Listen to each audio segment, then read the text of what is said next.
c'est le nombre de prêtres qui vont être ordonnés pour la France cette année. En général, vous le savez, ces ordinations sont célébrées autour du 29 juin, fête des Saint-Pierre et Saint-Paul, les deux colonnes de l'Église.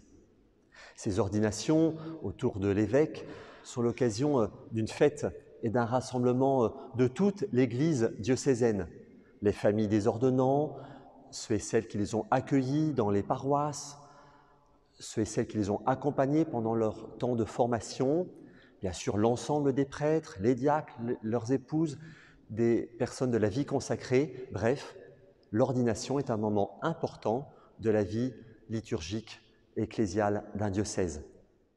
On peut penser que c'est beaucoup et déjà réjouissons-nous de ces hommes qui donnent leur vie pour être serviteurs, pour être pasteurs. On peut penser aussi que c'est pas assez vu les besoins qu'il y a dans l'Église et dans le monde. On se souvient bien sûr de cette parole du Christ, « Priez le maître de la moisson d'envoyer des ouvriers à la moisson ». Ce manque de prêtres nous invite peut-être, à l'occasion de ces ordinations, à deux choses. D'abord, de prier pour les vocations, toutes les vocations dans l'Église, mais en particulier des vocations de prêtres, de consacrés. Des hommes, des femmes qui vont donner leur vie pour être à la suite du Christ des témoins de son amour, des témoins de sa miséricorde. Prier pour les vocations, mais également développer une culture de l'appel.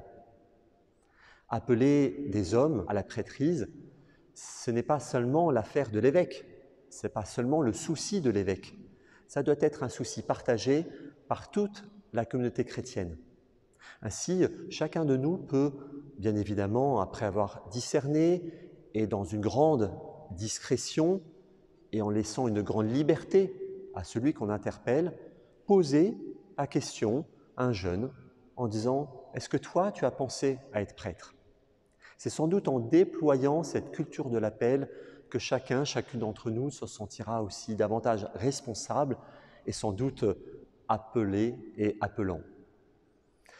Qu'en ce dimanche, qu'en ces jours prochains d'ordination, nous puissions rendre grâce au Seigneur pour les appels qu'il lance à chacun d'entre nous, que nous puissions être disponibles à lui répondre. À bientôt.